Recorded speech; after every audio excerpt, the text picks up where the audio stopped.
நேற்று காலையில் ஒரு 3.5 மணி நேரம் ஒரு போதையாக ஒரு படத்தை பார்த்தேன். நம்ம ஈவெண்ட்டுக்கு ஸ்பெஷல் கெஸ்ட்டாக வந்திருக்காங்க தனஜெயன் சார். Please sir.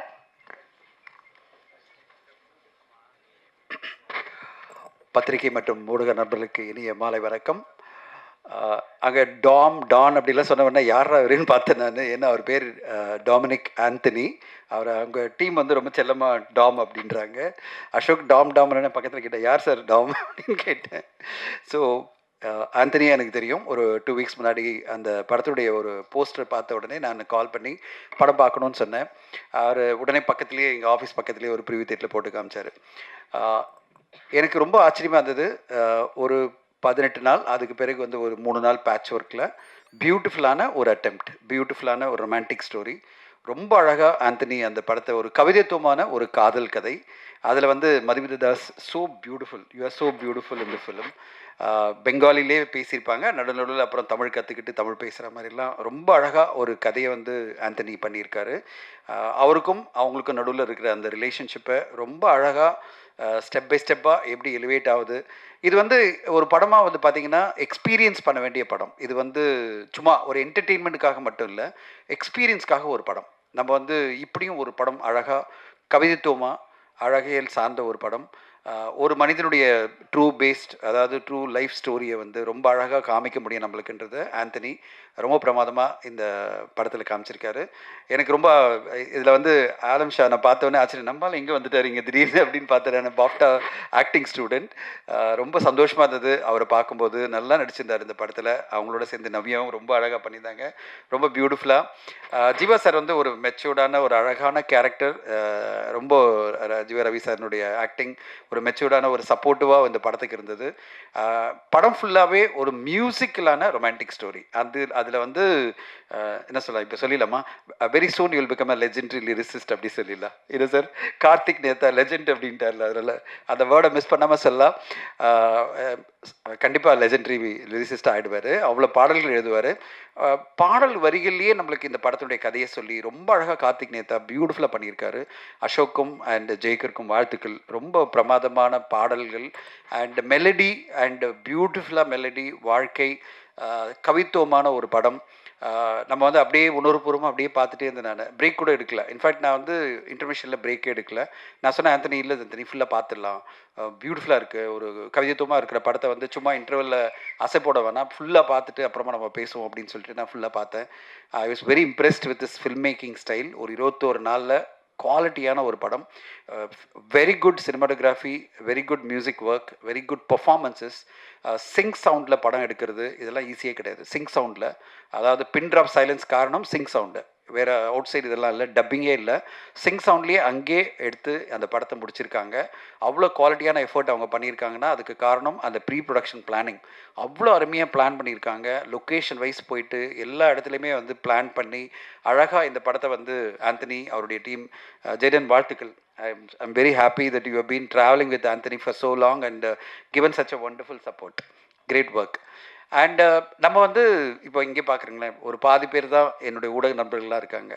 சின்ன படங்கள் இருக்கிற மிகப்பெரிய பிரச்சனையை வந்து ஆடியன்ஸை உள்ளே கொண்டு வரது தான். எல்லாருக்குமே இருக்கிறதுனா பிஸி ஷெட்யூல். இதில் இந்த படத்துக்கெல்லாம் வந்து நம்ம வந்து ஆடியோ ஃபங்க்ஷன் வரணுமா அப்படின்னு ஒரு எண்ணம் வந்துடுச்சுன்னா ஊடகங்களுக்கு ஆடியன்ஸ் எப்படி வருவாங்க? ஸோ என்னுடைய சப்போர்ட் இங்கே வந்திருக்கிற எல்லா ஊடக நண்பர்களுக்கும் என்னுடைய சல்யூட்ஸ். தேங்க்யூ. இந்த மாதிரி நீங்கள் சப்போர்ட்டுக்கு நீங்கள் வந்து இந்த சின்ன படத்துக்கும் ஒரு ஆடியோ லான்ச்சு இந்த மாதிரி ஒரு ஈவெண்ட்டுக்கு நீங்கள் வரணும்னு நினச்சதே எனக்கு ரொம்ப பெருமையாக இருக்குது. உங்களுக்கெல்லாம் என்னுடைய சல்யூட் அண்ட் தேங்க்யூ. நீங்கள் தான் வந்து you are the pillars and foundation for a film like this. நீங்கள் எல்லாம் இல்லைன்னா இந்த படத்துக்கெல்லாம் இந்த ஈவெண்ட்லாம் மக்கள் மத்தியில் போய் சேராது. அப்படி இது வந்து கொண்டு வந்த எனக்கு சதீஷ்க்கு நன்றி. கண்டிப்பாக எல்லா ஊடகங்களும் கண்டிப்பாக எல்லா படங்களுக்கும் வரணும். பெரிய படங்களுக்கு மட்டுமே வருவோம் இல்லாமல் எல்லா ஊடகங்களும் எல்லா பத்திரிகை நண்பர்களுக்கும் எல்லா படங்களுக்கும் வந்து கவரேஜ் பண்ணாதான் சிறு பட்ஜெட் படங்களும் மக்கள் மத்தியில் போய் சேரும். அது ஒரு கோரிக்கையை வைக்கிறேன், கம்ப்ளைண்ட்லாம் இல்லை, யாரையும் நான் கம்ப்ளைண்ட் பண்ணல.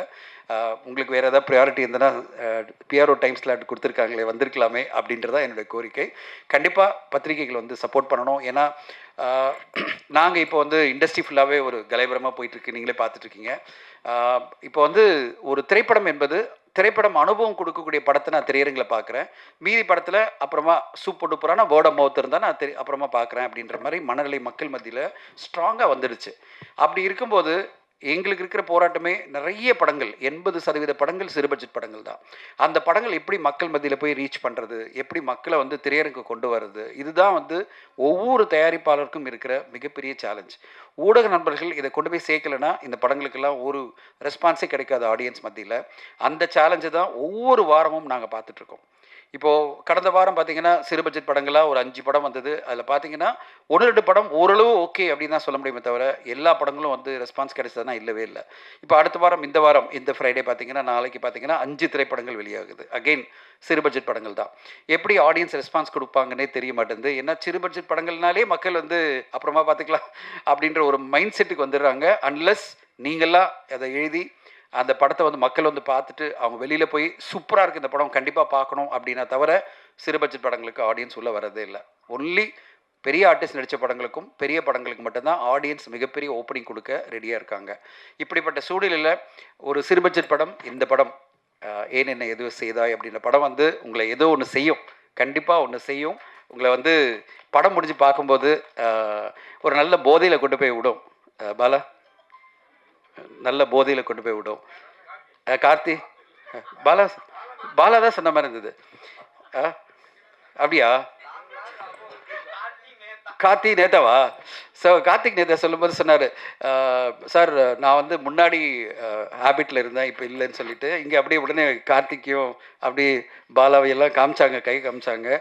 ஆனால் இந்த படம் பார்த்து முடிக்கும்போது நான் நினச்சேன் அந்த ட்ரிங்க் பண்ணுறது தப்பே இல்லாத மாதிரி தான் காமிக்கிறாருப்பா அப்படின்னு. அந்தளவு இல்லை கார்த்திக் ரொம்ப சந்தோஷமாக இருக்கும். லிமிட்டாக தான் மெடிசன் மாதிரி இல்லை, அதுதான். அது வந்து இதில் கார்த்திக்ன்ற கேரக்டர்லேயே இவர் நடிச்சிருக்காரு ஆந்தனி. அவர் ரொம்ப அழகாக ட்ரிங்கிங் பண்ணுறதை பார்க்கும்போதே நம்மளுக்கே ஒன்று தோணும், என்னடா பரவாயில்ல தப்பு இல்லை போல இருக்கு ட்ரிங்க் பண்ணுறது அப்படின்ற மாதிரியே காமிச்சிருப்பார். இன்னும் ஒரு கூல் ட்ரிங்க் சாப்பிட்ற மாதிரி ஜூஸ் அப்போ குடிக்கிற மாதிரி குடிச்சிட்டு இருப்பார் படம் ஃபுல்லாக. நான் நினச்சேன் இவ்வளோ ட்ரிங்க் பண்ணுறாரு அப்படின்னு சொல்லிட்டு. இந்த நேரத்தில் நம்முடைய கார்த்திக் கேரக்டர் நடிச்சிருக்க ஆந்தனி பற்றி சொல்கிறேன். அமெரிக்காவிலேருந்து வந்து ஐடி செக்டரில் ஒரு பெரிய லெவலில் ஒர்க் பண்ணிவிட்டு இன்றைக்கி நான் வந்து நம்ப மாட்டேங்க, என்னப்பா ஆந்தனி 4ஆம் தேதி ரிலீஸ் பண்ண நினைக்கிறேன், நாங்கள் வர ஸ்ட்ரைக் அனௌன்ஸ் பண்ணியிருக்கோம், 1ஆம் தேதியிலேருந்து படமே இல்லைன்னு சொல்கிறோம், நீ 4ஆம் தேதி போனோன்னா காரணம் என்னென்னா அங்கே ட்ரம்ப் அவர் வர சொல்கிறாரு. ஏன்னா அவருக்கு பிரச்சனை என்னென்னா அவருடைய விசா எக்ஸ்பைரி ஆகிறதுக்குள்ளே அவர் வந்து யூஎஸ் திரும்பி போகணும். செப்டம்பர் 15ஆம் தேதிக்கு முன்னே திரும்பி போக வேண்டிய கட்டாயத்தில் இருக்கார் மிஸ்டர் ஆந்தனி. அவர் சொல்கிறார், சார் நான் 15ஆம் தேதிக்குள்ளே என் படத்தை எப்படியாவது ரிலீஸ் பண்ணி போனேன் சார், அது பிறகு நான் 6 மாதம் வர முடியாது. ஏன்னா உங்களுக்கு தெரியும் விசா ரூல்ஸ் படி பார்த்தீங்கன்னா ஒரு தடவை வந்துட்டால் 6 மாதம் போன பிறகு 6 மாதம் வர முடியாது. ஸோ அவர் என்ன சொல்கிறார், நான் போயே ஆகணும் சார், நான் எப்படியாவது ரிலீஸ் பண்ணோன்னாரு.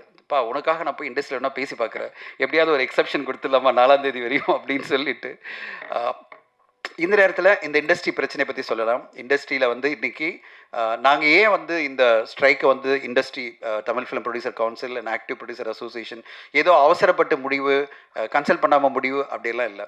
நான் இப்போ முன்னாடி சொன்ன மாதிரி தான் சிறு பட்ஜெட் படங்களுக்கு ஆடியன்ஸு திரையரங்கே வராத போது அவங்களுக்கு இருக்கிற கேரண்டீடான ஒரே ரெவென்யூ, அந்த திரைப்படம் நல்லா இருந்ததுன்னா ஓடிடி பிளாட்ஃபார்ம் ஏதாவது வகையில் அந்த படத்துக்கு ஒரு ரெவென்யூ ஸ்ட்ரீமை கொடுக்குறாங்க.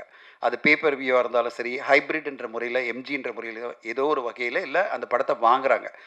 அந்த வாங்குகிற வாய்ப்பு கூட நீங்கள் வந்து 4 வாரம் ஓடிடி 8 வாரமாக ஆயிடுச்சுன்னா அவங்க வந்து எங்களுக்கு வேண்டாம், ஏன்னா 8 வாரம் என்ன மக்கள் மறந்துடுறாங்க அந்த படத்தை. அப்படிப்பட்ட படம் எங்களுக்கு ஓடிடியில் ஸ்ட்ரீமிங் பண்ணாலும் எந்த பிரயோஜனம் இல்லை அப்படின்றது தான் ஓடிடி நிறுவனங்களுடைய ஸ்டாண்ட். நாங்கள் போய் பேசி பார்த்தோம், 2 வருஷமாக இந்த டிஸ்பியூட் போயிட்டுருக்கு. ஸோ ஊடக நண்பர்களுக்கு தெரியணுன்றதுக்காக நான் சொல்கிறேன், நாங்கள் போய் பேசுகிறோம், நாங்கள் ஓடிடிக்கெலாம் கேட்குறோம், அவங்க ஒரே வார்த்தை சொல்கிறாங்க, ஹிந்தியில் 8 வாரம் பண்ண தொட்டு தான் நாங்கள் சிறு மற்றும் மீடியம் பட்ஜெட் படங்களை வாங்குறதை நிறுத்திட்டோம். இன்றைக்கி திரையரங்கும் அந்த படங்களுக்கு யாரும் வந்து பார்க்குறதில்ல, ஹிந்தியில் ஓடிடியும் வாங்குறதில்ல.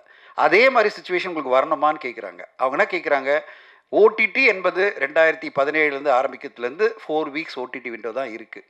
நீங்கள் திடீர்னு எதுக்கு இதை மாற்றணும்னு நினைக்கிறீங்க? நீங்கள் மாற்றணும்னு நினச்சிங்கன்னா எங்களுடைய இது மாறிடும், நாங்கள் வாங்குகிற துணி மாறிடும். நாங்கள் செலக்டிவாக சில படங்களை மட்டும் வாங்குவோம், சூப்பர் டூப்பரான படங்களை இல்லைனா வாங்க மாட்டோம். உங்கள் படம் ஓடனா வாங்குகிறோம், இல்லைனா வாங்க மாட்டோம்னு சொன்னால் தயாரிப்பாளர் எல்லாமே அன்சர்டன் சுச்சுவேஷனில் போயிடுவாங்க.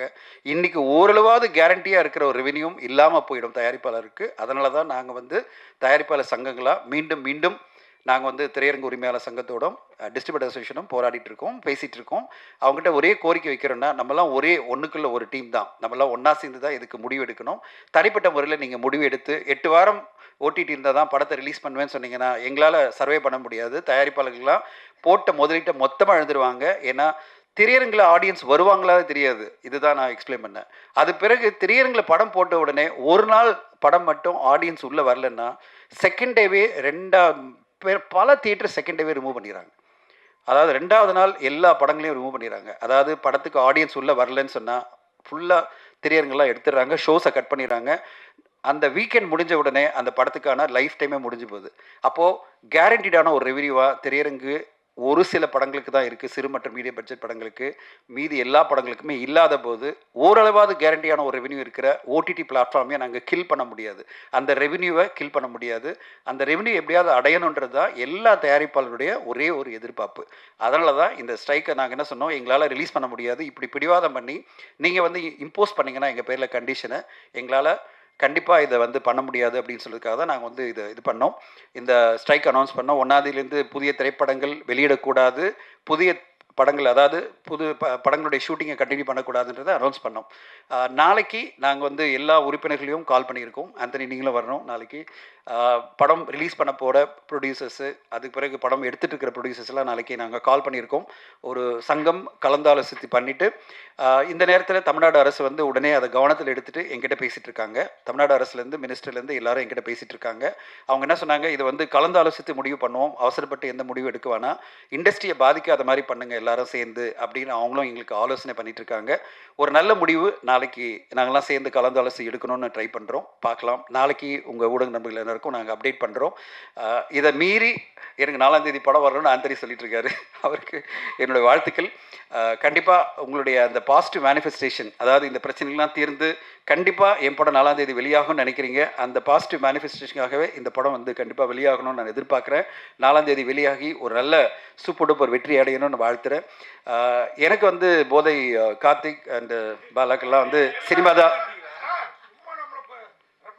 சார். நான் அந்த போதை பற்றி சொல்கிறேன். அப்படியா? இல்லை நான் சொல்லிடுறேன், எனக்கும் போதை இருக்குன்னு சொல்கிறேன். சரி, கார்த்திக் நேதா சாருக்கு பழசாக சொல்லிடுறேன். உங்களை பாயிண்ட் அவுட் பண்ணலப்பா, நான் சும்மா சொல்கிறேன். மெடிக்கல் ஸ்டூடெண்ட்டா நீங்கள் அதை சொன்னீங்களே ஒரு பெக்கா. எனக்கு போதையே வந்து சினிமா தான். நேற்று காலையில் ஒரு 3.5 மணி நேரம் ஒரு போதையாக ஒரு படத்தை பார்த்தேன். ஃபுல் போதையில் படத்தை பார்த்தேன். பேரெல்லாம் போட்டுறாதீங்க, அப்புறம் வந்து நோட்டீஸ் வந்துடும் சொல்லிட்டேன். ஓகே. ஸோ அந்த படத்தை பார்த்த போதையிலேருந்து தெளியறதுக்குள்ளே நான் என்ன பண்ணேன், சரி இந்த போதை தெரியலன்னா இல்லை சார், பயங்கர போதை ஆயிடுச்சு. படம் பார்த்து முடிச்சோங்க பயங்கர போதையில் போயிட்டேன். வேற அந்த போதையிலேருந்து வெளியே வரத்துக்குள்ளே நான் என்ன பண்ணுறது தெரியாமல் மத்தியானமாக வேற ஒரு படத்துக்கு போனேன். அந்த போதை பாதி தெளிஞ்சுது. அப்புறம் நைட்டு இன்னொரு படத்தை வந்து நான் வந்து ஓடிடியில் பார்த்து ஃபுல் போதை அப்போ தான் கிளியர் ஆச்சு எனக்கு. அதாவது ஹேங் ஓவர்லாம் கிளியர் ஆனது வந்து கிளியர் ஆச்சு. ஸோ அப்படிப்பட்ட படமாக இந்த படம்லாம் இருக்காது, உங்களுக்கு நல்ல ஒரு போதையை கொடுக்கும்.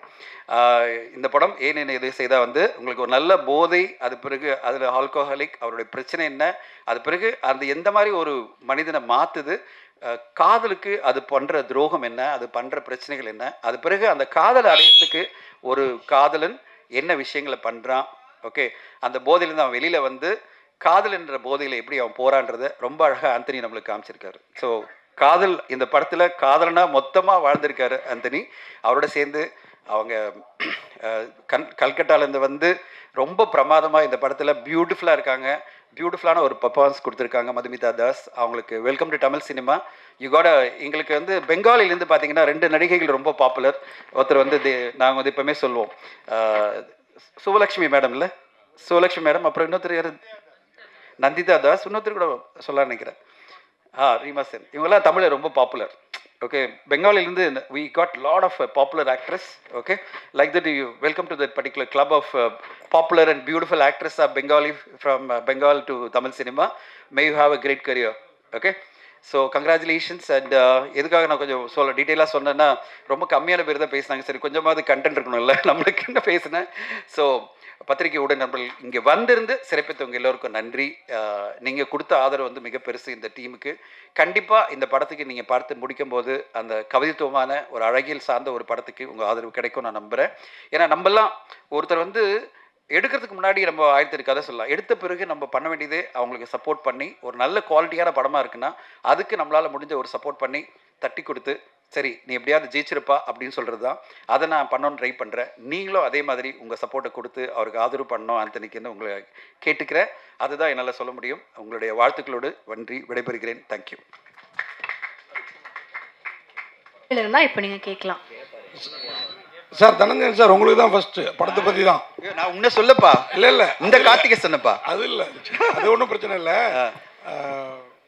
படம் வந்து ஆகா ஓவோ அற்புதம் அந்த லெவலில் சொன்னீங்க.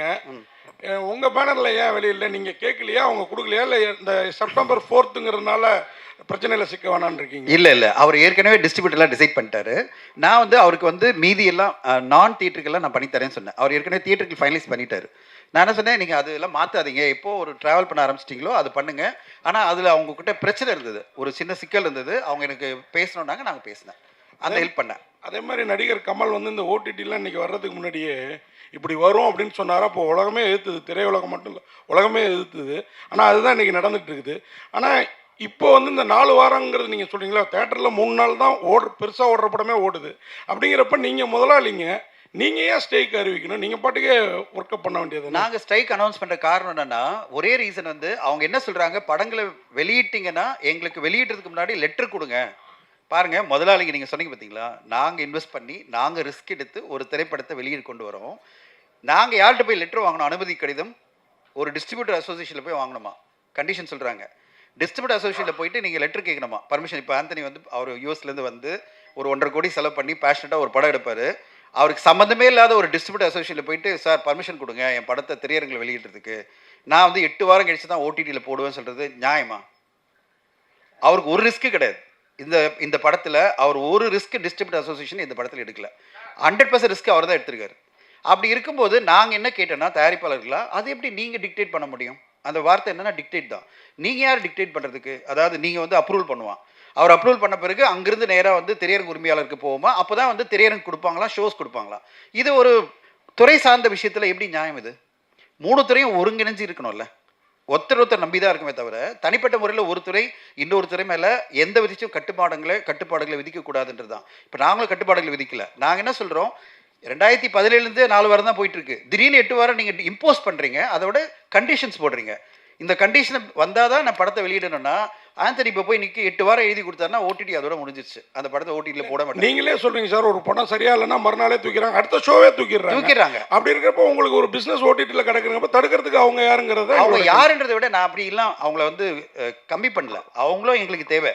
ஆனால் நான் என்ன சொல்ல வரேன், கட்டுப்பாடுகளை இப்படி தனித்துவமாக விதிக்காதீங்க, தன்னிச்சையாக விதிக்காதீங்க. நம்மளாம் ஒன்றா சேர்ந்து பேசுவோம், ஒரு வழிமுறை உருவாக்குவோம். அதை விட்டுட்டு நீங்கள் தன்னிச்சையாக அனௌன்ஸ் பண்ணீங்கன்னா இண்டஸ்ட்ரி ஒட்டுமொத்தமாக தயாரிப்பாளருக்கு பாதிக்கப்படுவான்றதான் எங்களுடைய பாயிண்ட். தனஞ்சயன் சார், சார்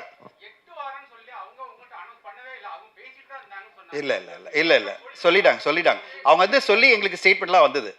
அவங்க அஃபிஷியலாக அனௌன்ஸ் பண்ண முடியாது. காரணம் என்னன்னா, that is against Competition Commission of India rule.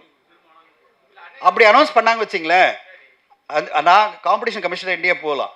இந்த மாதிரி நீங்கள் எப்படி இந்த மாதிரி ரெஸ்ட்ரிக்ஷன் எங்கள் பேரில் போடுறீங்கன்னு. அதனால் அவங்க எல்லாருக்கும் சொல்லிட்டாங்க. சரி, ஒரே ஒரு கேள்வி கேட்குறேன். ப்ரெஸ் மீட்டெல்லாம் அவர் சொல்கிறாருல்ல, நாங்கள் அனௌன்ஸே பண்ணலன்னு அவர் சொல்ல வேண்டியது தானே? இல்லையே, அப்படி கிடையாது. அவர் சொல்லவே இல்லை. அவர் சொல்லவே இல்லை. நீங்கள் பாருங்கள், அவருடைய அவர் வந்து எல்லா டிவி சேனலில் கூப்பிட்டு இன்டர்வியூ கொடுக்குறாரு. அந்த இன்டர்வியூவில் எங்கேயுமே சொல்ல, நாங்கள் இந்த மாதிரி வந்து செப்டம்பர்லேருந்து இம்ப்ளிமெண்ட் பண்ணுறோம் சொல்லவே இல்லையே அப்படின்னு சொல்ல வேண்டியது தானே? கிளாரிஃபை பண்ண வேண்டியது தானே? ஏன் கிளாரிஃபை பண்ணல? இல்லை, நான் கேட்குற கேள்வி பதில் சொல்லுங்கள். இப்போ நாங்கள் இப்படி சொல்கிறோம், நீங்கள் இப்படி அனௌன்ஸ் பண்ணீங்க, எங்களால் ஏற்றுக்கொள்ள முடியாது சொல்லும்போது அவர் என்ன ஃபஸ்ட்டு சொல்லணும்? நீங்கள் சொன்னதை சொல்லணுமா இல்லையா? இல்லைங்க, நாங்கள் எதுவும் இம்ப்ளிமெண்ட்டே பண்ணல, நீங்கள் இதை வந்து சீரியஸாக வந்து தப்பாக, அப்படி கிடையாது. எந்த அளவுனா, எங்களுக்கு அங்கேருந்து முக்கியமான நபர்கள் பேசி அது பிறகு எங்களுக்கு ஸ்டேட்மெண்ட் வந்த பிறகு தான் நாங்கள் வந்து இந்த முடிவு வந்தது. ஸ்டேட்மெண்ட் வந்துன்னா அஃபிஷியல் லெட்டராக வராது. ஏன்னா அஃபிஷியல் லெட்டராக கொடுக்க முடியாது. அஃபிஷியல் லெட்டராக கொடுக்காம அன்அஃபிஷியல் தான் இம்ப்ளிமெண்ட் பண்ணுவாங்க. சார், இங்கே சங்கத்தை பொறுத்தவரை இம்ப்ளிமெண்ட் எல்லாம் லெட்டர் கொடுத்தெல்லாம் பண்ண மாட்டாங்க, அன்அஃபிஷியலாக இம்ப்ளிமெண்ட் பண்ணுவாங்க. இவர் போய் படம் போடணும்னா திரையரங்கு உரிமையாளர் ஃபோனில் சொல்லுவாங்க, சார் லெட்டர் வாங்கிட்டு வாங்க சார்னுவாங்க, முடிஞ்சிருச்சு. தனஞ்சயன் சார், நீங்கள் சொன்னீங்க சின்ன படங்கள் 8 வாரம் அது ஓகே. ஆனால் பெரிய படங்கள் தேட்டருக்கே வராமல் ஓடிடி வாங்குதில்ல, அதை ஸ்டாப் பண்ணலாம்ல? இல்லை, அதெல்லாம் கம்மியாயிடுச்சு. அதெல்லாம் கிடையாது. எல்லா படங்களும் வந்து ஓடிடி ஒரிஜினல் தான் வருதே தவிர இது கிடையாது. 8 வாரன்றது வந்து பெரிய படங்கள் 8 வாரன்றதை ஒத்துக்கிறாங்க. இப்போ வந்து ஜெயிலர் 2ன்ற படம் வருதுன்னு வச்சுங்களேன், அது 8 வாரம் அவங்க ஓகே. சிறு பட்ஜெட் படங்களுக்கு அவங்க 8 வாரம்லாம் ஒத்துக்க மாட்டாங்க. பெரிய படங்கள் வரும்போது 8 வாரம் என்பது கண்டிப்பாக அவங்க ஏற்றுப்பாங்க. அதே பெரிய படமும் அதே சங்கத்தில் தான் இருக்குது, அதே சிறு படமும் அதே சங்கத்தில் தான் இருக்குது. ஏன் பெரிய படத்துக்கு மட்டும் கொடுக்கும்போது எல்லாம் கும்முன்னு இருக்கீங்க? அந்த படத்தை ஸ்டாப் பண்ணீங்கன்னா ஓடிடிக்காரன் கேட்பான்ல உங்ககிட்ட, அப்போ சின்ன படத்தையும் சேர்த்து வாங்கிக்கோன்னு சொல்லி நீங்கள் ஒரு கண்டிஷன் போடலாம்ல. அதே தயாரிப்பாளர் எல்லா படத்தையும் எடுத்தால் தான் பண்ண முடியும். சங்கம் போய் கேட்க முடியாது. ஓடிடி நிறுவனம் தனித்தனி ப்ரொடியூசர்கிட்ட டீல் பண்ணதே தவிர ஒரே ப்ரொடியூசர்கிட்ட டீல் பண்ணல. இப்போ ஒரு ப்ரொடியூசர் போயிட்டு நான் போயிட்டு 20 படம் இருக்குங்க, இந்த பெரிய படம் இது சின்ன படம் இது எல்லாம் சேர்த்து வாங்கணும்னு சொல்றதுக்கு நான் தான் அந்த 20 படத்தை எடுக்கணும். நான் ஒரு படத்தை எடுப்பேன்னு வச்சுங்களேன், அந்த படத்தினுடைய பிசினஸ் தான் பார்ப்பேனே தவிர மீதி ஆளுடைய பிசினஸ் எல்லாம் நான் பார்க்க மாட்டேன். அதனால் அது வயபிளே கிடையாது. அந்த ப்ரொடியூசர் என்ன பண்ணுவார், ஏன் பெரிய படத்தை எப்படியாவது வித்துணும்னு பார்ப்பாரு, பெரிய விலைக்கு. அப்படி தான் டார்கெட் பண்ணுவாங்களே தவிர சின்ன படத்துக்கு சேர்த்து பண்ண மாட்டாங்க. சார் சார்ட்ட கேளுங்க, ஏன் என்ன ஏதோ ஹீரோ சார் இல்லை சார் மைண்ட் பண்ண மாட்டாங்கல்ல. நாங்கள் என்ன சொன்னோன்னா, இப்போ 28ஆம் தேதி வெளியாகிற படங்கள்லாம் அப்படியே ஓடிட்டு தான் இருக்கும். எது படத்தையும் ஸ்டாப் பண்ணல. புதுசாக படங்கள் வெளியிடக்கூடாது 1ஆம் தேதியில் தான் சொன்னமே தவிர ஓடிட்டு இருக்க படங்களை ஸ்டாப் பண்ணுற எப்பவுமே சொல்ல. யாரோ ஒருத்தர் கேள்வி கேட்குறாங்க, ஓடிட்டு படத்தில் நிறுத்திவாங்களான்னு. அது எப்படி நிறுத்த முடியும்? ஓடிட்டு இருக்கிற படங்களை 28ஆம் தேதி வெளியாகிற படங்கள்லாம் யாரும் ஸ்டாப் பண்ண போகிறது இல்லை. ஷூட்டிங்கை வந்து ஸ்டாப் பண்ணதுக்கு காரணம் கண்டிப்பாக நாங்கள் எதுக்காக சொன்னோன்னா, நாங்கள் பெப்சியில் பேசி தான் சொன்னோம், எங்களுக்கு மிகப்பெரிய பிரச்சனை வந்துடும். இப்போ வந்து பைப் லைன் இன்க்ரீஸ் ஆகிடும். இப்போ படங்கள் வந்து போஸ்ட் ப்ரொடக்ஷன் ரெடி ஆகிடுச்சுன்னு வச்சுங்களேன், படங்கள் வந்து ஒரு இடத்துல ஸ்டாப் பண்ணும்போது பைப் லைனில் வந்து எக்ஸ்ட்ரா படங்கள் ரெடி ஆகிடுச்சு வச்சுங்க. இப்போ நாங்கள் வந்து இதே கியூவில் போக முடியாது, ஏன்னா எக்ஸ்ட்ரா 10 படங்கள் ரெடி ஆகிடும். அப்போ எல்லாத்தையும் ஸ்டாப் பண்ணணும். ஒரே டைமில் ஸ்டாப் பண்ணால் தான் கரெக்டாக நடக்கும். நீங்கள் ஒரு ஞாபகம் இருக்கா, 2016-17 விஷால் அவர்கள் திடீர்னு அனௌன்ஸ் பண்ணும்போது எல்லாத்தையும் ஒட்டுமொத்தமாக தான் ஸ்டாப் பண்ணாங்க. எந்த மாற்றமும் ஒட்டுமொத்தமாக ஸ்டாப் பண்ணால் தான் கொண்டு வர முடியும். ஆனால் இது எல்லாம் மீறி என்னுடைய நம்பிக்கை என்னன்னா, நாளைக்கு நடக்கிற எல்லா மீட்டிங்லையும் ஒரு நல்ல ஒரு தீர்வு வரும் நான் நம்புகிறேன். எல்லாருமே கலந்து பேசுகிறோம். அது பிறகு அரசாங்கம் எங்கிட்ட பேசிட்டு தான் இருக்காங்க. அரசாங்கம் தமிழக அரசு வந்து இப்படியெல்லாம் ஏஸ்டியாக டிசைட் பண்ணாதீங்கன்னு தான் சொன்னாங்க. அதாவது அவசரப்பட்டு எந்த முடிவு எடுக்க வேணாம், நாங்கள்லாம் கலந்து ஆலோசிக்கணும், உங்ககிட்ட பேசணும், இண்டஸ்ட்ரியை பாதிக்கிற மாதிரி எந்த விஷயம் நாங்கள் நடக்க விட மாட்டோம்னு எங்களுக்கு தமிழக அரசு கண்டிப்பாக தமிழக அரசு சீரியஸாக எல்லாத்தையும் பார்த்துட்டு தான் இருக்குது. அவங்க வந்து சப்போர்ட் பண்ணிகிட்டு இருக்காங்க. தயாரிப்பாளர்கள் பாதிக்கப்படக்கூடாது, அட் த சேம் டைம் திரையரங்கு உரிமையாளர்கள் தொழிலாளர்கள் பாதிக்கப்படக்கூடாது, திரையரங்கு உரிமையாளர்கள் பாதிக்கப்படக்கூடாது, அதே மாதிரி தயாரிப்பாளர்கள் பாதிக்கப்படக்கூடாதுன்னு தான் தமிழக அரசு சொல்கிறாங்க. கண்டிப்பாக சார் ஹீரோ சார் அதே மாதிரி ஒரு கேள்வி சார், படத்தில் நீங்கள் தான் ப்ரொடியூசர் டைரக்டர் எல்லாமே. ஒரு கேள்வி என்னன்னா, ஏன் என்னை ஏதோ செய்தாய், மைக்கை வாங்கி பேசுங்க, ஏன் என்னை ஏதோ செய்தாய் அப்படின்னு டைட்டில் இருக்கு.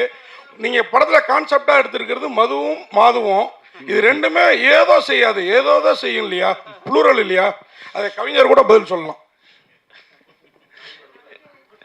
இல்லை சார், ஆக்சுவலாக ஸோ அவர் நான் சொன்ன மாதிரி கார்த்திக் சார் வந்து அந்த லிரிக்ஸ் எழுதி கொடுத்துருக்காரு. ஸோ அண்ட் இந்த அவர் ஆல்கஹாலிக்ன்றது வந்து கார்த்திக்கோட ஒரு character, it's part of his nature தான். ஆனால் இந்த லவ் ஸ்டோரின்னு வரும்போதே ஏன் என்னை ஏதோ செய்தாய் வந்து it's more win reference with அவங்க Madhu, like the lead who comes and changes அவர் வாழ்க்கையை எப்படி புரட்டி போடுறாங்கன்றது தான் வந்து இந்த கதை. And so that's why. Hero sir, இப்போ நீங்கள் அமெரிக்காவில் இருக்குன்னு சொல்கிறீங்க, இந்த படத்துக்கு டைரக்ஷன் பண்ணியிருக்கீங்க, ப்ரொடியூசர் பண்ணியிருக்கீங்க, நடிக்கிறீங்க. உங்களுக்கு ஹீரோவை நடிக்கணுங்கிற ஒரு ஆசை உங்களால் இருந்துச்சா? அதுக்கு வாய்ப்பு யாரும் கொடுக்காத பட்சத்தில் இந்த முடிவு எடுத்தீங்களா? ரெண்டாவது, இது ஒரு அழகியலான காதல் கதைன்னு தரஞ்சன் சொல்கிறாரு. ஆனால் படத்துக்கு ஏ சர்டிஃபிகேட் கிடைச்சிருக்கு, காதலும் காமமும் கலந்துருக்கு. ஸோ ஃபஸ்ட்டு கொஸ்டின் முடிச்சிடுறேன் நான். ஸோ இதுக்கு முன்னாடி நான் ஒரு ஷார்ட் ஃபிலிம் பண்ணேன். இந்த கதையோட ப்ரூஃப் ஆஃப் கான்செப்ட் மாதிரி தான் அந்த ஷார்ட் ஃபிலிம் பண்ணேன். அதை வந்து நான் ஃபிலிம் ஃபெஸ்டிவல்ஸ்க்கெலாம் அனுப்பிச்சு எனக்கு அவார்டெலாம் கிடச்சிது. அண்ட் அந்த ஷார்ட் ஃபிலிம் பண்ணுறதுக்கு முன்னாடி என்னோடய ஃப்ரெண்ட்ஸ்லாம் வந்து சஜஸ்ட் பண்ணாங்க, நீங்கள் வந்து கேமராக்கு முன்னாடி இருக்கணும், நீங்கள் ஒரு ட்ரை கொடுங்க அப்படின்ட்டு. நான் அப்போ அதை கேட்டு சரி ஆக்டிங் கிளாஸ்லாம் நான் போய் நான் அதுக்கப்புறமா அந்த படத்தில் நடித்தேன். அது அந்த படம் வந்து பயங்கரமாக வந்து நிறைய பேர் வந்து ஒரு like emotional it took them on an emotional right. So எனக்கு அப்போ ஒரு கான்ஃபிடென்ஸ் வந்துச்சு, ஓகே நம்ம நடிக்கலாம் அப்படின்னு சொல்லி. அண்ட் அதனால தான் இந்த படத்தை இதை படமாக செய்யும் போதே நான் வந்து ஓகே நானே நடிக்கலான்னு தான் நினச்சேன். அண்ட் நான் பெருசாக வேறு ப்ரொடியூசர்கிட்ட ரீச் அவுட் பண்ணல சார் நான். ஸோ நான் வந்து சரி ஓகே செஞ்சுக்கிட்ட அபிலிட்டி இருந்ததுனால நான் ஏன்னா அதுக்கான இப்போ வேறு ப்ரொடியூசர்கிட்ட போனோன்னா அதுக்குன்ட்டு ஒரு டைம் இருக்குது, நீங்கள் டைம் ஒதுக்கணும். ஒரு 6 months to அட்லீஸ்ட் 1 year ஆகும். நீங்கள் ஒரு ஃபைனான்சியரை கூப்பிட்டு வந்து ஒரு படம் எடுக்கணும்னா it takes that time. So நான் வந்து எனக்கு இருக்கிற டைமில் I wanted to make sure 100% இது கொடுக்கணும் அப்படின்னு தான் நினச்சேன். அண்ட் படத்தோட ஏ சர்டிஃபிகேட் வந்து it's because of the authenticity. நான் இது வந்து ஒரு தினசரி வாழ்க்கையில் வந்து ஒரு 3 friends இங்கே எப்படி பேசுகிறாங்க அப்படின்ற ஒன்று இருக்குல்ல, அது வந்து நான் ஒரு நேச்சுரலாக காமிக்கணும்னு தான் நினச்சேன். ஸோ அதில் வந்து சில கெட்ட வார்த்தைகள்லாம் இருக்குது, அதனால தான் இந்த ஏ சர்டிஃபிகேட். மற்றபடி படத்தில் வந்து உங்களுக்கு வல்கராக இருக்கிற மாதிரி வேறு எதுவுமே இல்லை. ஸோ அதனால தான். பட் நீங்கள் அபவ் 18 ஆக்சுவலி ஃபேமிலியோடே வந்து இந்த படத்தை நீங்கள் பார்க்கலாம். ஒரே ஒரு செகண்டு. இந்த படம் ஏ சர்டிஃபிகேட் தான், ஆனால் ஒரு டபுள் ஏ சர்டிஃபிகேட் கிடைக்க வேண்டிய படம் கிடையாது. நேற்று வந்த ஒரு படத்துக்கு வந்து திரு அண்ணாமலை அவர்கள் சொல்லியிருந்தார், ஏ சர்டிஃபிகேட் சொல்லிட்டு இந்த மாதிரி படத்தை எப்படி நீங்கள் அலோ பண்ணுறீங்க, சென்சர் போர்டு இன்னும் டஃபாக இருக்கணும் அப்படின்னு சொல்லிட்டு திரு அண்ணாமலை அவர்கள் சொன்ன மாதிரி ஒரு டபுள் ஏ சர்டிஃபிகேட் வர வேண்டிய படம், வல்கரா செக்ஷுவல் பல விஷயங்களை சேர்த்து ஒரு படம் மாதிரிலாம் இந்த படம் இல்லை. இந்த படம் வந்து அடல்ட்ஸ் டைலாக்லாம் இருக்குது, பட் ஆனால் அதுக்கு தேவைப்படுற டைலாக்ஸோட தான் இருந்தது. தனஞ்சயன் சார்,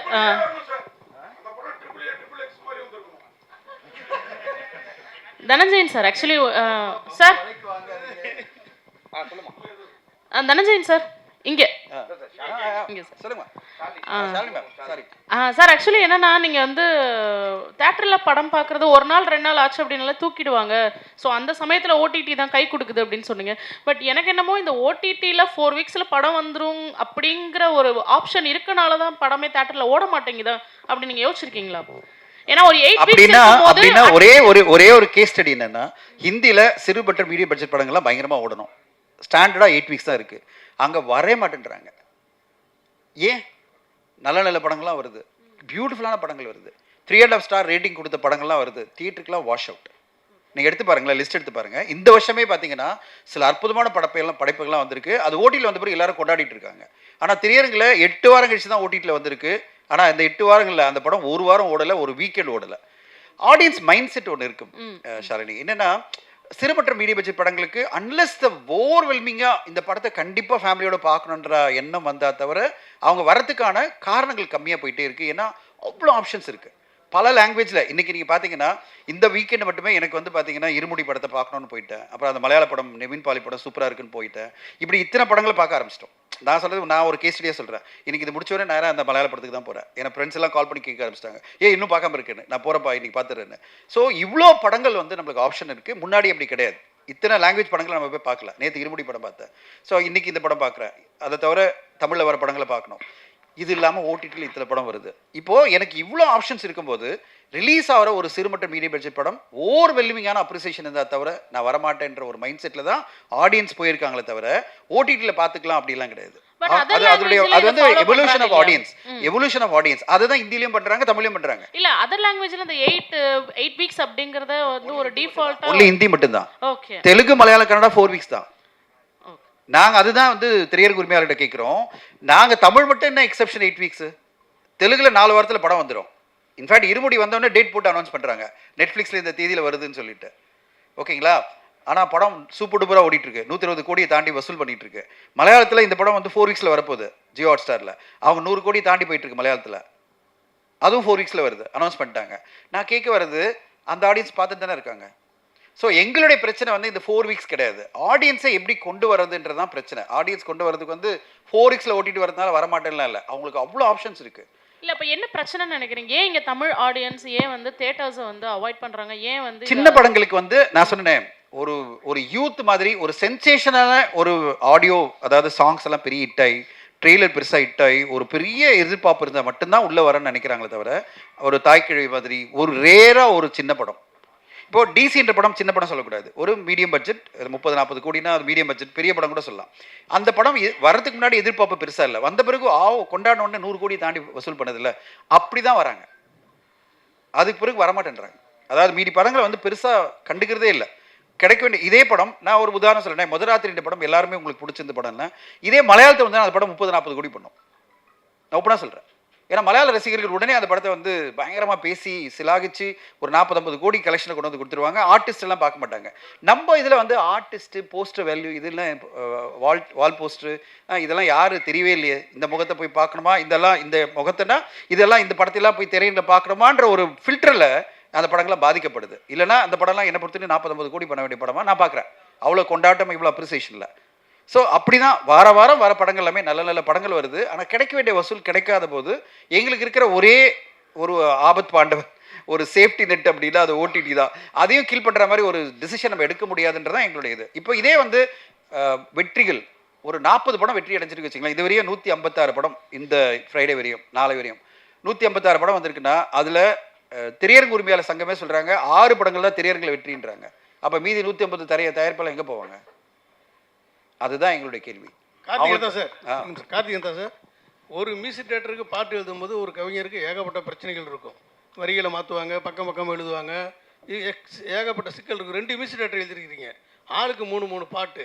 இந்த படத்துக்கு கதையோட யாருடைய இசையில் பாட்டு இந்த படத்துக்கு வலு சேர்க்கும்? அது எப்படி ஒரு குழந்தைகிட்ட போய் அப்பா பிடிக்குமா அம்மா பிடிக்குமான்னு கேட்பாங்களோ அந்த மாதிரி இருக்குது. 2 பேருமே தனித்தனியாக அவங்களுடைய திறமை காமிச்சிருக்காங்க. இவங்களுக்கு அவங்களுக்குன்னு சொல்கிறதுக்கு இல்லை. இன்னொன்று, இப்போ பாட்டு எழுதும் போது இந்த மனிதர்கள் எனக்கு நினைவில் இருக்க மாட்டாங்க. இவங்க யாருன்னு எனக்கு தெரியாது. அந்த மெட்டு தான். அந்த மெட்டு வந்து உயரிய இடத்துல இருக்கிறதுனால சரிசமமாக தான். தண்டவாளம் சரியாக தான் இருக்குது. நான் அதில் வண்டி ஓட்டிக்கிட்டு இருக்கேன். சார் சார் சார் தனுஷன் சார் இங்கே சார் இங்கே கொடுங்க, அவர்கிட்ட கொடுங்க சார். நீங்கள் நிறைய டைம் வந்து விளக்கம் கொடுத்துருக்கீங்க. ஆனால் இந்த டைம் வந்து இவ்வளோ விளக்கம் ஏன்? இந்த படம் வந்து உங்களுக்கு அவ்வளோ பிடிச்சினால தான் ரிலீஸ் பண்ண பார்க்குறீங்களா, இல்லைனா வந்து நீங்கள் தலையிட மாட்டீங்கன்னு நினச்சிட்டு ஒரு விஷயம் நடக்குது, அதுக்கு தான் கேட்குறேன். இல்லை, எனக்கு என்னென்னா செப்டம்பர் 4 அனௌன்ஸ் பண்ணிட்டாரா படம். நாங்கள் ஸ்ட்ரைக் அனௌன்ஸ் பண்ணி வச்சிருக்கோம். இவருக்கு எப்படி இந்த படத்தை மக்கள் மத்தியில் இவர் எப்படி கொண்டு செல்ல போகிறாருன்னு ஒரு என்னால் இவர் பாதிக்கப்படுவாருன்னு ஒரு வரியாயிருச்சு. ஏன்னா நான் தான் கூப்பிட்டு வச்சு அவர்கிட்ட பேசி அந்த டேட்லாம் அப்போ தான் நான் தான் சொன்னேன். அப்புறம் திடீர்னு ஸ்ட்ரைக் அனௌன்ஸ் பண்ணிட்டோம்.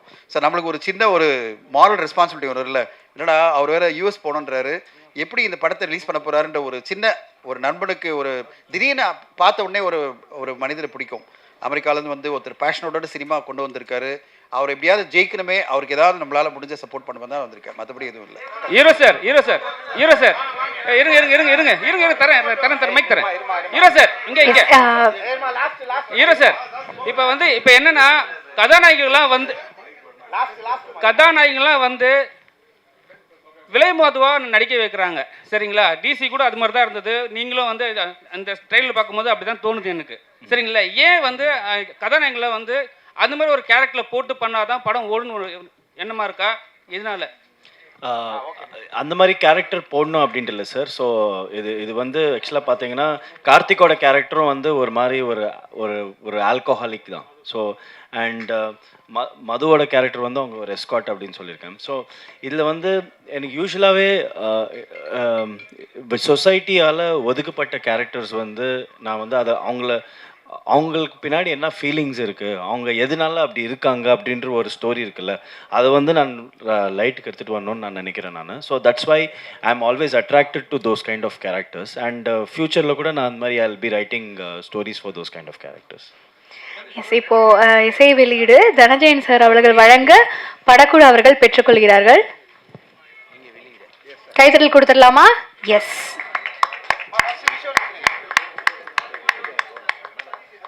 சார் வாங்க.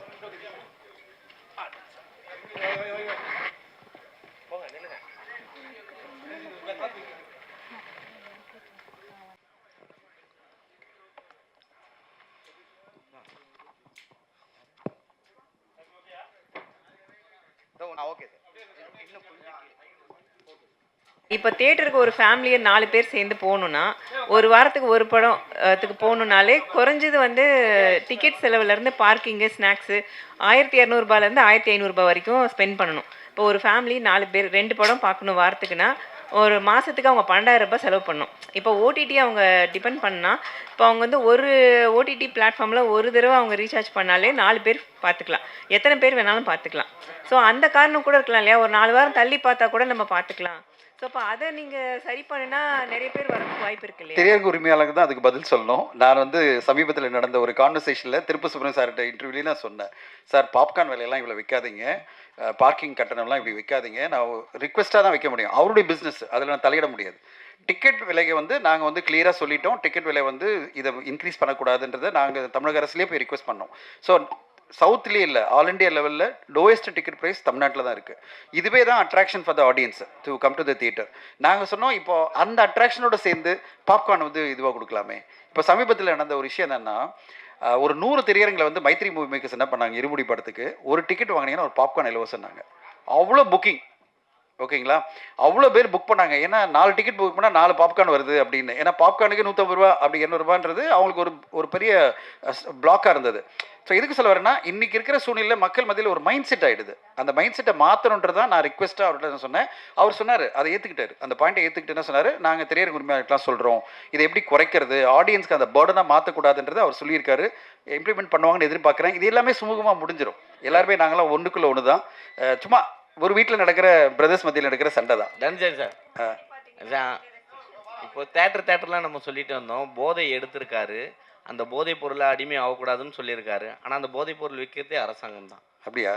அரசாங்கம் தான் டாஸ்மாக அரசாங்கம் தான். அப்படியா? நான் போனதே இல்லை, தெரியாது, சொல்ல மாட்டீங்க. தெரியாது. பாய். அண்ட் எல்லாருமே இவரை பற்றி பேசிட்டாங்க. இதில் ஆக்டராகவும் டிரெக்டராகவும் ப்ரொடியூசராகவும் எல்லாமாவும் இருந்திருக்காரு. டி ஆந்தனி அவர்களை பேச அழைக்கிறேன்.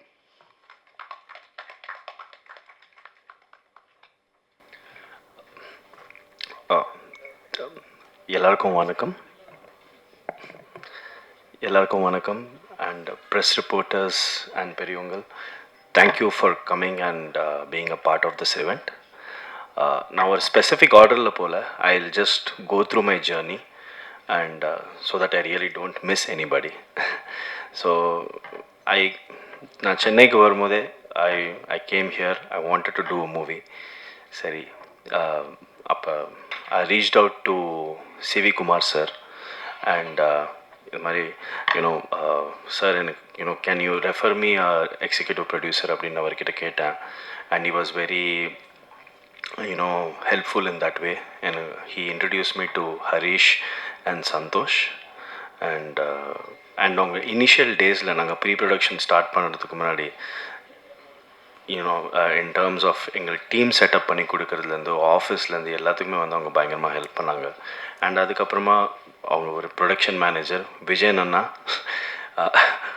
அவர் டீமுக்குள்ளே எடுத்துகிட்டு வந்தாங்க. விஜயன் அண்ணா வந்து நிறைய இடத்துல வந்து இறங்கி வேலை பார்த்துருக்காரு. லைக் படம் ஸ்டார்டிங்லேருந்து ஷூட் முடிகிற வரைக்கும் பயங்கரமாக ஹெல்ப் பண்ணியிருக்காரு. தேங்க்யூ ஸோ மச்ண்ணா. Then coming to the production அப்போ வந்து my actors and firstly Madhumita is such a wonderful find, seriously, that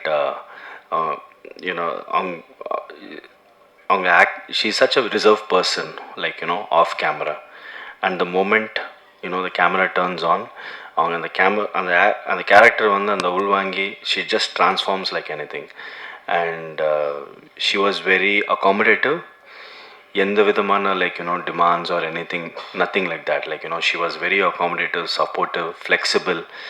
And நாங்கள் படம் ஆரம்பிக்கிறதுக்கு முன்னாடி ஒரு 18 days we did a workshop, and she came here to Chennai, stayed here, and we did the workshop, and it was a wonderful experience, and அது வந்து கம்ப்ளீட்டாக நீங்கள் படத்தில் பார்க்கும்போதே you'll realize that how well it turned out, the chemistry between Karthik and Madhu. And thank you so much, Madhumita. It means a lot for a person to come out of your comfort zone and to a different city, not knowing people, not knowing the language, and it takes real guts, and thank you so much for doing that. Yeah. And and then coming to my other co-actors, Jiva Ravi sir. Sir, the scene which I did with you, I almost my father passed away in 2021, and at that moment when I hugged you during that scene, it was very emotional. And Nejamale, I could feel that that fatherly connect with you. And whenever na எப்ப Jiva Ravi sir call பண்ணாலும், he used to tell me, எது வேணும்னு கேளு, எது வேணாலும் சொல்லு brother, நம்ம பண்ணி நம்ம பார்த்துக்கலாம், நம்ம பண்ணலாம், உங்களுக்கு என்ன வேணும்னு கேளுங்க. Always the same tone, same this thing. ஒரு வாட்டி கூட ஓகே நான் ஃபோன் பண்ணி எடுக்காமல் இருந்ததே இல்லை. So thank you so much sir. And to my other co-actors, Alam Shah, Navya, and Rajendra Singalla and Matangi, those two because of other responsibilities, they were not able to make it. Working with you guys was such an amazing thing, and I really enjoyed the camaraderie. நம்மளுக்கு ஆக்டர்ஸ்குள்ளே இருந்த அந்த like இந்த spontaneity and every thing was awesome. And அது ஒரு பியூட்டிஃபுல்லான journey and I always remember that. And even the last 3 days when I was doing interviews with you guys, I don't want that to end actually. It ஒரு kind of, you know, even though we don't know each other, like we do not know much about each other, but you know, the bond வந்து பயங்கரமா form ஆயிருக்கு. So thank you so much for being a part of this event and being a part of the movie. Thank you so much. And coming to the next part, my art director Surendrana. Actually Surendranoட speciality வந்து he's so Karthik art design and direction. So basically in this the production design was Karthik's. நிறைய இடத்துல வந்து we had to show Karthik's room and Madhu's room and the place they were staying. நீங்கள் அந்த இடத்த போய் நீங்கள் அந்த ரூமில் பார்த்தாலே கார்த்திக் யாருன்றது வந்து நீங்கள் கண்டுபிடிச்சிருவீங்க. லைக் யூனோ அந்த அளவுக்கு டீட்டெயிலிங்காக இருந்துச்சு சார் உங்கள் design. And even like Madhu's ரூம்காக நீங்கள் போட்ட அந்த எஃபர்ட்ஸ், அந்த paintings and all, I think that was incredible work. And நிறைய பேர் அதை படம் பார்த்து அதை பயங்கரமாக அப்ரிஷியேட் பண்ணியிருக்காங்க. Thank you so much. Yeah. And now coming to music, Jaikar. So Jaikar is not only the music composer of this movie, but he's also the director of sound. அவர் வந்து ஆடியோகிராஃபியை ஃபுல்லாக ஹேண்டில் பண்ணியிருக்காரு. இந்த படத்தை வந்து நாங்கள் லைவ் சவுண்டில் வந்து record பண்ணியிருக்கோம். And Jaikar has been a very critical support for me throughout this movie. Like you know அவர் மியூசிக் கம்போசர் ஆகிறதுக்கு முன்னாடியே நாங்கள் வந்து பிகாஸ் ஆஃப் சவுண்ட் அந்த லைவ் ரெக்கார்டிங்னால we use to sit and discuss about இதை எப்படி நம்ம வந்து ரெக்கார்ட் பண்ணலாம், இதை எப்படி ட்ரீட் பண்ணலாம். And his guidance was a lot more helpful than I ever imagined. And you know,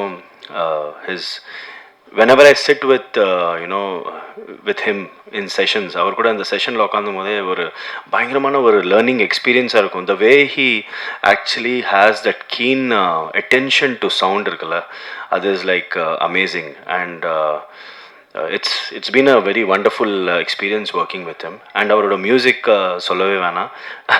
It is lucky and I feel very good and proud about the fact that, you know, Jaikar has debuted in this movie, and that's been a very wonderful experience for me. And thank you so much, Jaikar. And the LSA part வந்து like it never gets old for me and it will never get. And Ashok, thank you so much, Ashok has helped me way far than what anybody can imagine. Like, our music மட்டும் போடல இந்த படத்துக்கு, but எங்களுக்கு ஆக்சுவலாகவே ஒரு music album ready பண்ணுறதுக்கான ஃபவுண்டேஷனே வந்து அசோக் பண்ணி கொடுத்துருக்காரு. ஸோ ஃபர்ஸ்ட் நான் அசோக் கிட்ட ரீச் அவுட் பண்ணது வந்து அசோக் எங்களுக்கு வந்து எனக்கு இந்த மாதிரி பாட்டு வேணும், நீங்கள் பண்ணி கொடுக்குறீங்களா இல்லையான்ட்டு. And we had our discussions and everything. And he is so on time.